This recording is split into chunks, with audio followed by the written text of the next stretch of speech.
जेवर अता फरमाए।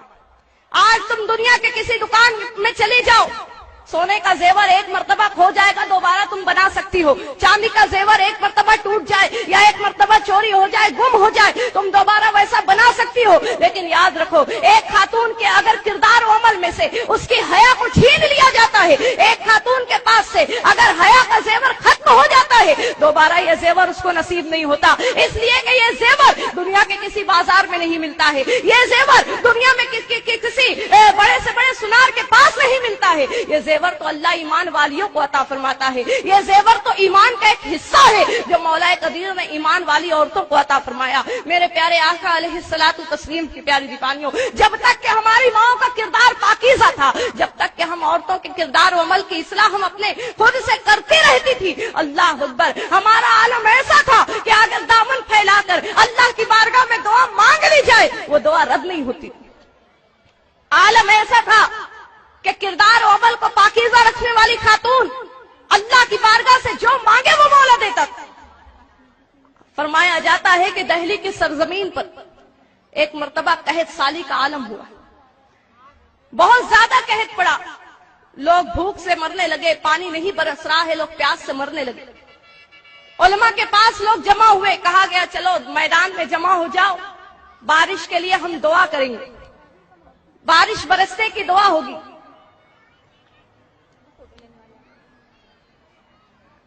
बारिश के बरसने की दुआ होगी, लिहाजा सारे जो दिल्ली के लोग थे, दिल्ली के अवाम उलमा इकराम के साथ दिल्ली के मैदान में जमा हो गई। सुबह से लेकर शाम तक फरमाया जाता है कि लोग बारिश के बरसने की दुआ कर रहे हैं, लेकिन सुबह से शाम हो गई, पानी नहीं बरसा। अब जब पानी नहीं बरसा, शाम का वक्त हो गया है, एक नौजवान अपनी सवारी पर सवार होते हुए उस मजमे में से गुजरा। उसने देखा काफी लोग यहां पर जमा हैं, तो वो शख्स लोगों के पास आया। गौर से सुन रहे हो ना मेरी बात? काम करने वालों को अपना काम करने दें, आप अपना काम करें जिस मकसद से आए। वो नौजवान उस मजमे में लोगों के पास आया, अर्ज करता है क्या बात है, आप क्यों जमा हो? लोगों ने कहा हमारे यहाँ कहत साली का आलम हो गया है, पानी नहीं बरस रहा, हम दुआ करने के लिए जमा हुए ताकि परवरदिगार अब्र बारा का नुज़ूल फरमा दे। फरमाता वो शख्स कहता है कि अगर आप मुझे इजाजत दो तो मैं भी दुआ करूं। उलमा ने कहा ठीक है, तुम भी दुआ करो, न जाने अल्लाह इतने मजमे में से किसकी आमीन को कबूल कर ले।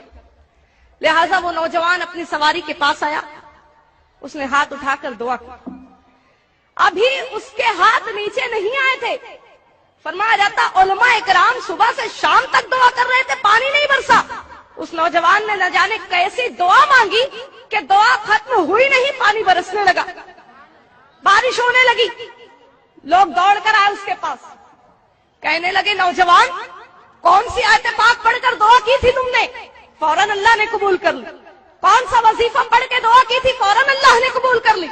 नौजवान कहता है ऐ लोगों सुनो, मैंने किसी आयत करीमा को पढ़कर दुआ नहीं की, मैंने कोई वजीफा नहीं किया। सुनो, ये जो सवारी पर पर्दे में तुम एक सवार को देख रहे हो, उस पर्दे के अंदर मेरी माँ बैठी हुई है और इस मेरी माँ के पर्दे का ये आलम है, आज तक मेरी माँ के आंचल को किसी गैर मर्द ने नहीं देखा। मैं मेरी माँ के करीब आकर उसी आंचल को मैंने थामा और अल्लाह की बारगाह में दुआ की, परवरदिगार मैं उस माँ का बेटा हूँ जिस माँ के आंचल को कभी किसी गैर मर्द ने नहीं देखा। मौला मैं तुझे इस आंचल का वास्ता देता हूँ, तो पानी बरसा दे। अल्लाह अकबर, क्या असर है दुआ में और क्या असर है उस पाकीज़ा किरदार वाली के दामन में। फरमाया जाता दामन वाली दुआ नहीं मांग रही है, दामन का वसीला लेकर दुआ मांगी जा रही है, तो मौला उस दुआ को कबूल कर रहा है। सोचो जिसके दामन में यह असर है, वो अगर हाथ उठाकर दुआ कर दे तो मौला की अता का क्या आलम होगा। आज बड़ा अजीब मामला नजर आता है, माँ बहनों को शिकायत है, हम सालों साल दुआ करते हैं, दुआ नहीं कबूल होती, पूरा पूरा बरस गुजर जाता है, दुआ नहीं कबूल होती, नमाज पढ़कर दुआ करते हैं, दुआ नहीं कबूल होती। लेकिन क्यों नहीं दुआ कबूल होती? क्या हमने इसके असबाब को जानने की कोशिश की? याद रखो अल्लाह के रसूल सल्लल्लाहु अलैहि वसल्लम की हदीस पाक का मफहूम है, सरकार फरमाती है कि वो खातून जो ऐसा जेवर पहन कर निकलती या ऐसा पाजेब पहनती है जिसके घुंघरू की आवाज गैर मर्द के कान में जाए, फरमाया जाता है उस एक खातून की इस हरकत की वजह से कि उसके जेवर और उसके घुंघरू की आवाज, पाजेब की आवाज गैर मर्द के कान में जाती है। अल्लाह अकबर। फरमाया जाता अल्लाह तबारक व तआला उस पूरी कौम की दुआ को रद्द कर देता, उसकी दुआ को कबूल नहीं की जाती। आज अगर हम अपने किरदार और अमल का जायजा लें, दुआ की कबूलियत वाला कौन सा अमल आज हम कर रहे हैं? आज अगर हम अपने रोज और शब का जायजा लें, न जाने दिन भर में कितनी नाफरमानी हम अल्लाह की करते हैं। बेहयाई मुआशरे में ऐसी आम हुई, नित नए अंदाज से बेहयाई, नित नए अंदाज से गुनाह। अल्लाह अकबर। आज गुनाह का एक बहुत अजीब जरिया, बहुत फेमस जरिया हमारे दरमियान मोबाइल ईजाद हुआ। आज मोबाइल इंसान की जरूरत भी बन चुका है। इंसान किस कोने में है, क्या कर रहा है, इंसान दूसरे कोने में रहकर उसके हालात मालूम कर सकता।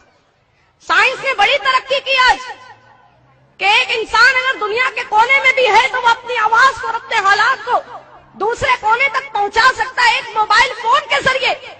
लेकिन आज इसी मोबाइल का इस्तेमाल अगर हम अपनी नौजवान नस्लों के दरमियान देखते हैं, आज अगर इसी मोबाइल का इस्तेमाल हम अपनी नौजवान बच्ची के दरमियान में देखते हैं, अल्लाह अकबर, आज नौजवान नस्ल इस मोबाइल के जरिए से तबाही के रास्ते पर जाती नजर आ रही है। आज एक हमारी नौजवान नस्लें इस मोबाइल के जरिए से अपनी नौजवानी को बर्बाद करती नजर आ रही है, अपने किरदार और अमल को तबाही के दहाने पर पहुंचाती नजर आ रही है। अल्लाह अकबर। मोबाइल का एक SMS का सिस्टम, अल्लाह अकबर, ये SMS ऐसे SMS कि अगर शैतान देख ले तो वो शर्मा जाए। फहिश SMS आज नौजवान नस्लों के दरमियान राइज हो चुके हैं। इश्किया शेर और शायरी हमारे दरमियान राइज हो चुकी है। याद रखो अल्लाह तबारक व तआला कलाम पाक में इरशाद फरमाता है कि अगर तुम किसी से सरगोशी करते हो, मोबाइल में इंसान क्या करता है, एक अपनी बात दूसरे के कान में कहता है, और जो इंसान अपनी बात को आवाम में ना कहते हुए किसी के कान में सरगोशी के अंदाज में कहे तो उसको सरगोशी कही जाती है। और इस सरगोशी का सही इस्तेमाल कुरान हमको बताता है।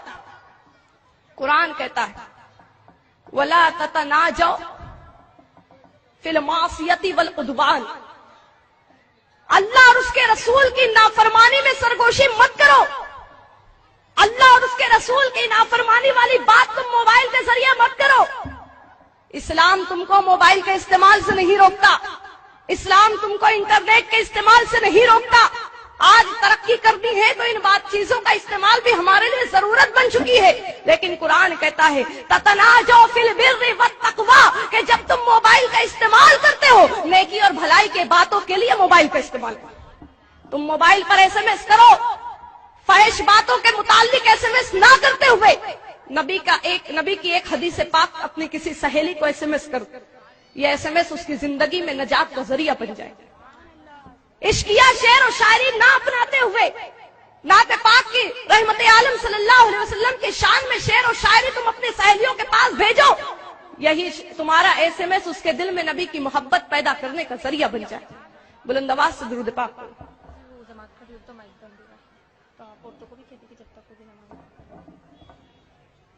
जमात को बस खड़ी होने वाली, मतलब माइक तक का इंतजार में बोल रहे हैं।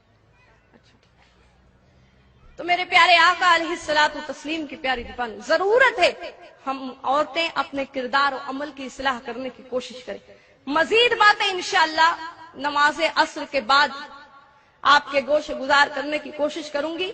माँ बहनों से गुजारिश है खामोशी के साथ, अभी आपने बहुत कुछ सुना है, अब इसका मुजाहरा आपको इस अंदाज से करना है, जब आप यहाँ से नमाज का वक्फा दिया जाएगा और आप उठेंगी तो बगैर किसी शोर के, बगैर किसी शोर और बगैर किसी किस्म की शरारत के आप यहाँ से खामोशी के साथ उठे, इसलिए कि यहाँ करीब में ही मर्द हजरात की जमात खड़ी होने वाली है। ऐसा ना हो हमारे शोर से उनकी नमाज में खलल हो। खामोशी के साथ अपनी जगह से उठे, जिनका वुजू नहीं है वुजू का इंतजाम है, वुजू करें, अपनी नमाज असर को अदा करें और दोबारा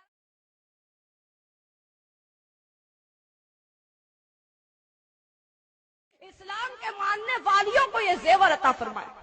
आज तुम दुनिया के किसी दुकान में चले जाओ, सोने का जेवर एक मर्तबा खो जाएगा, दोबारा तुम बना सकती हो। चांदी का जेवर एक मर्तबा टूट जाए या